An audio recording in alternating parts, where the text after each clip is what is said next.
They wear a smile that's laced with poison. When you speak of your goals, they act like they're listening, but inside they're calculating how to shut you down. These people aren't critics because they care. They criticize because they're cowards. Your ambition reminds them of everything they gave up on, so rather than rise with you, they reach to pull you back down. It's not your dream they hate, it's the reflection of their own failure in your fire. You'll recognize them by their sarcasm. You'll hear it in their laughter when you talk big. You'll feel it in the silence that follows your success. They'll say, be realistic, as if playing small ever built empires. They'll say, that's not how life works, because their life never worked. They speak from limitation, not from love, from fear, not from fact. And if you're not careful, you'll start to believe them. These people never took the first step, and they don't want you taking the second. Your courage threatens them. Your momentum terrifies them. So they mask their fear as advice. They'll dress up doubt like it's wisdom. They'll wrap discouragement in concern. And before you know it, their voice becomes your inner voice and your dream becomes dust. They don't understand that your vision is personal, that it came to you for a reason, that not everyone was supposed to see it. So when they roll their eyes or shake their head, don't take it as truth. Take it as a signal that you're walking the path they were too afraid to explore. They didn't have the discipline. They didn't have the hunger, and they sure didn't have the pain tolerance to build what you're building. They want you to doubt yourself because doubt was the chain that kept them stuck. If you break free, you prove that they could have too, and they don't want that proof. So they'll tell you the world is too cruel, the game is too rigged, and the dream is too big. But all that's just a smokescreen. A story they told themselves to stay safe.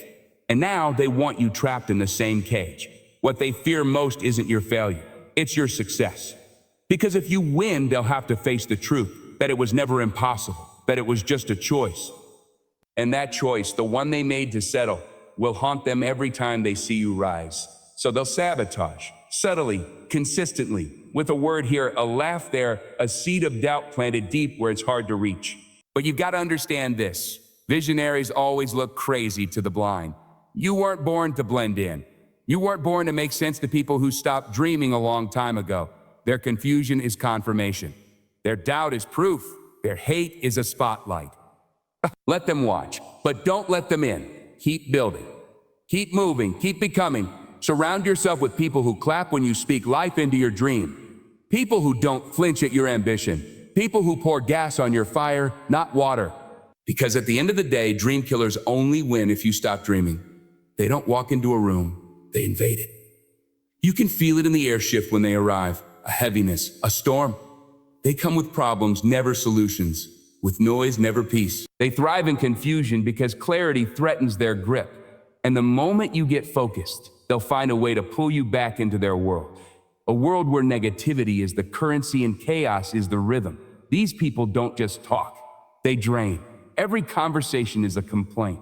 Every moment is about them, their pain, their stress, their drama. And if you're not careful, you'll become their emotional landfill, carrying burdens that were never yours to hold. You'll leave the interaction feeling heavier than when you walked in, and that weight adds up over time. They don't want solutions because they're not looking to evolve, they're looking to unload. They've built an identity around being the victim, and anyone who tries to lift them up becomes a threat to the story they're clinging to. They want you to listen, but not to speak truth. They want empathy, but not growth. They want your presence, but not your progress. They disguise it as venting, as a just being real. But their version of real is a loop of recycled pain. They'll tell you the world is always against them, but somehow they always seem to be at the center of every storm. And when your energy starts rising, they'll call it ego. When your peace gets louder, they'll call it distance. When you finally set boundaries, they'll call it betrayal. Energy vampires don't need fans, just access. And if you give them your time, they'll take your focus. Give them your ear, they'll take your fire. Give them your space, and soon enough, your goals will start to dim under the weight of their problems. They don't have to destroy your dream. They just have to exhaust the version of you that was meant to build it. You start waking up tired even though you slept. You start feeling low even when life is good. That's how they work, quietly, consistently, invisibly. They don't fight you head on. They bleed you in the background. And by the time you realize it, your spirit's been taxed beyond recognition. They'll call you cold when you protect your peace. They'll call you selfish when you choose silence, but you weren't put on this earth to be a battery for someone else's drama. You have work to do. You have a calling to answer, and you can't hear that call over the noise of their chaos. You don't need to fight them. You don't need to fix them. You just need to recognize them, create distance, reclaim your energy. Because in a world that constantly pulls, your peace is your power. And protecting it isn't rude, it's survival.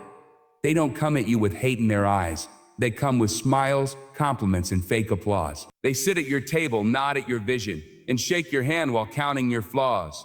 These people are skilled performers, masters of disguise. They act like they're part of your team, but deep down, they're just waiting for a moment of weakness to strike. Not because you hurt them, but because your rise reminds them they're still standing still. You'll catch their words in echoes, repeated by people you never spoke to. You'll feel it in the way opportunities shift and the sudden distance of people who once leaned in. Backstabbers move in silence, but their damage speaks loud. They don't confront, they corrupt. They infect relationships, twist perceptions, and poison your progress from the shadow. They don't want your life, they want your downfall. They'll study your steps not to follow, but to trip you. They keep records of your mistakes and whisper them in rooms you haven't entered. And the most dangerous part, they do it while still wearing the face of a friend. While still calling you a brother, a sister, a family. It's not betrayal that breaks you. It's the confusion that comes with it. They don't need power, they just don't want you to have it. Their mission is to see you plateau, not because they're enemies, but because they lack the courage to become anything more than what they are. Your growth shatters their comfort zone. Your light makes their shadows stand out. So rather than evolve, they choose to sabotage. You can't always identify them in the beginning. They'll be the ones who celebrate your wins with hollow words, the ones who always have advice, but never any real support, the ones who suddenly go silent when your name is praised. They'll pretend to clap, but their hands never make a sound. Because to them, your victory is a personal insult. Backstabbers never attack where you're strong. They wait for where you're soft. They exploit the cracks in your armor, the things you shared in confidence, the pain you thought was safe. They'll take your vulnerability and turn it into a weapon. And while you're busy building, they're busy plotting, not how to grow, but how to stop you from growing. But you learn. You stop talking so much. You stop sharing so fast. You start watching more than you listen. You start trusting actions over words. Not everyone who walks with you is walking for you.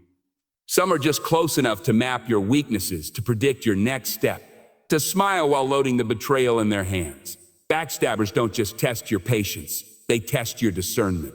They force you to grow in wisdom, to filter your circle, to upgrade your standards. Because loyalty isn't just about who's around when you win, it's about who's not cutting you while you're climbing. And once you've been cut, once you've bled from a fake friend's blade, you learn to guard your peace like your life depends on it. Because it does. Envy doesn't shout, it whispers. It watches from the corner of the room, nodding politely while clenching its fist. It doesn't always look like hate, because envy wears masks. Sometimes it looks like a friend who suddenly goes quiet when you win. Sometimes it's the one who offers backhanded compliments or questions how you got there instead of celebrating that you did. They don't mind people winning until it's you. These people aren't angry at success. They're angry at your version of it. They could watch someone else win and feel nothing. But when you succeed, something burns inside them. Because they were watching, measuring, comparing. Not out loud, but in their mind. They were keeping score in a game you never signed up for. And your breakthrough feels like their breakdown. They don't want your dream. They want your downfall. They don't want what you've built. They want to see it fall apart so they don't have to face their own stagnation.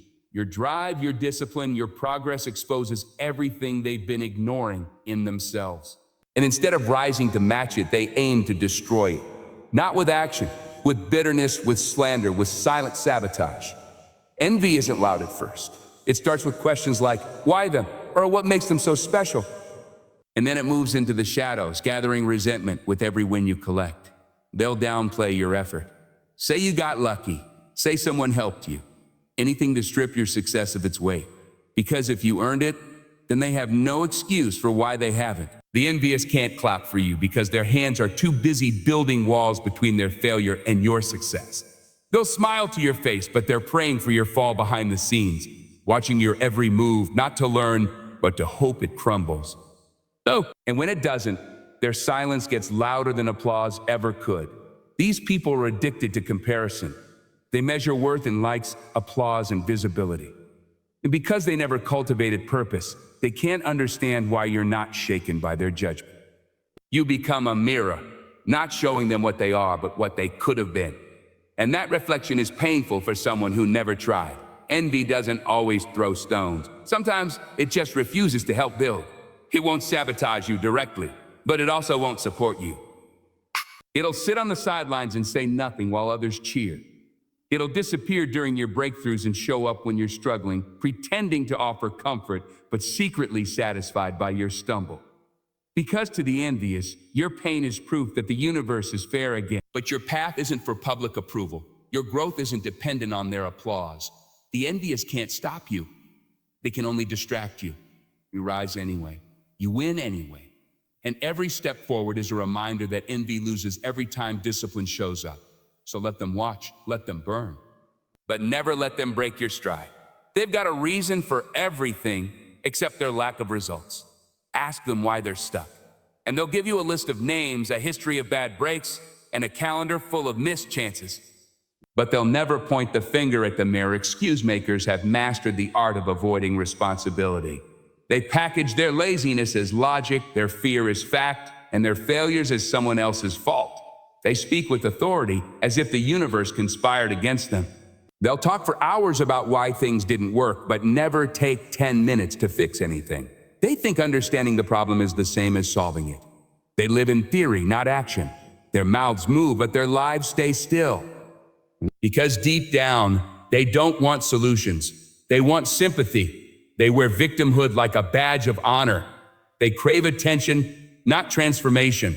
And when you start making moves, when you start breaking cycles and building discipline, they get uncomfortable because your progress dismantles their excuses. Your results are proof that the game is winnable, and nothing threatens an excuse maker more than a winner with their same background. They'll warn you about trying too hard, tell you to slow down, to take it easy. Not because they care about your health, but because your hustle highlights their hesitation. They want company, not accountability. They want people to co-sign their comfort zone. And the moment you step out, you're no longer one of them. You become a threat to the lie they've been telling themselves. Excuse makers have all the time in the world to talk, but none to act. They know every excuse in the book: economy, parents, timing, government, luck, zodiac signs, everything except their own decisions. And they'll spend years defending their limitations rather than one day testing their potential.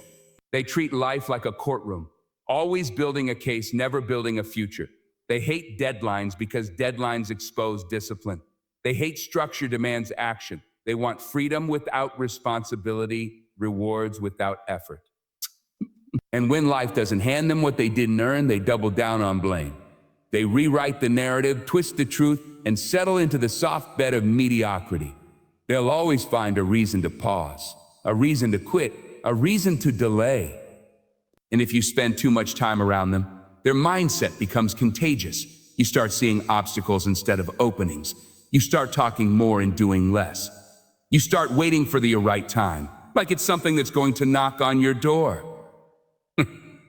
But the truth is, the right time is built, not found. And while excuse makers wait for perfect conditions, builders get to work.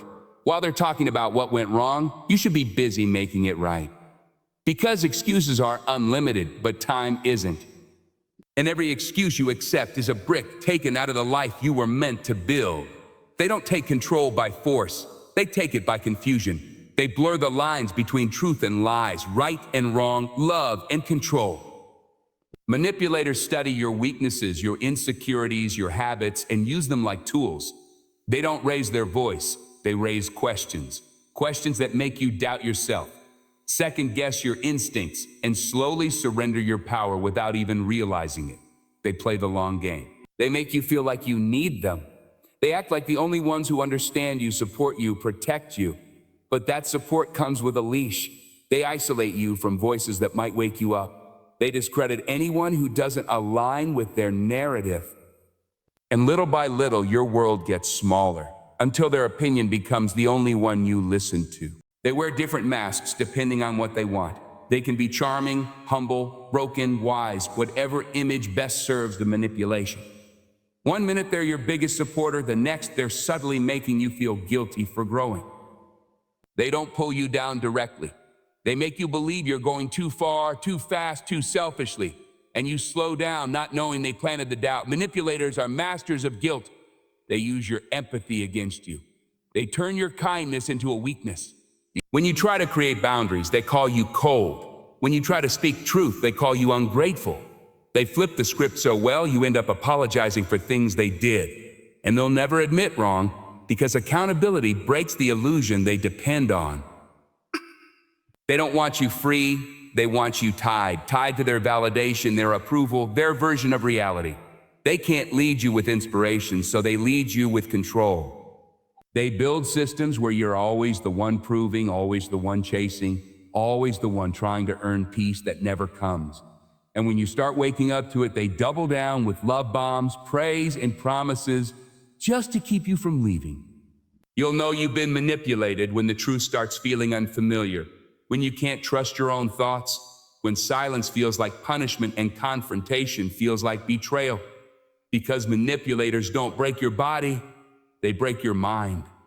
They rearrange your reality until it serves their agenda and call it connection.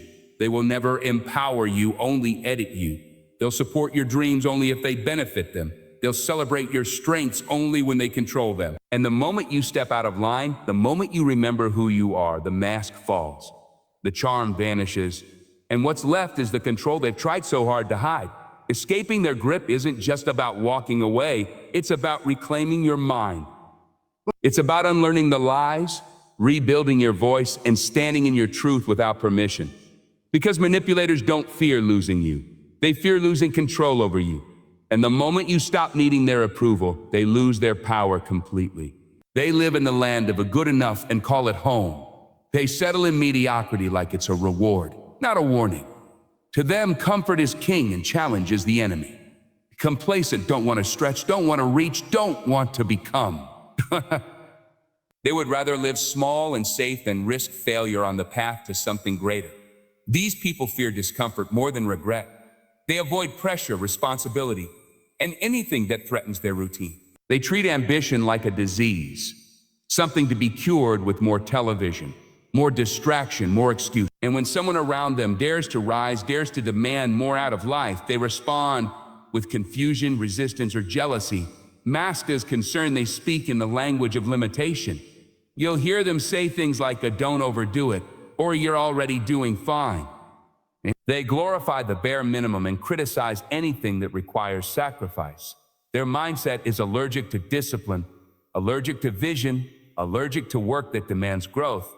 And if you stay around them too long, you'll start shrinking to fit in. Complacency is contagious. You start picking up their habits, their rhythms, their beliefs. You start postponing goals because they make delay look normal. You start second-guessing your hunger because they make comfort look wise. But there is no peace in a life that never evolves. There is no power in a life that never reaches the complacent avoid risk, not because they're cautious, but because they're asleep. Their lives are full of repetition without reflection. Days blur into weeks, years pass without growth, and they wear their stagnation like a badge of pride. They stop dreaming, and then they mock anyone who still does. Because deep down, your ambition reminds them of everything they surrendered. They will call your drive obsessive. They will call your goals unrealistic. They will say you're doing too much, not because they care about you burning out, but because they never lit their fire. They gave up on their own greatness, and now they want you to do the same. Misery may love company, but mediocrity demands that. They don't understand that the pain of discipline is lighter than the pain of regret. That a life lived small is not a life lived safe. It's a life lived invisible. And greatness never visits the doorstep of the lazy. It only enters the house of those who invite it with sweat, sacrifice, and standards that scare average people. To walk with the complacent is to stand still. They don't challenge you. They don't stretch you. They don't sharpen you. And the longer you stay around them, the more your potential rots in silence. Greatness was never meant to be comfortable, and the complacent were never meant to carry it.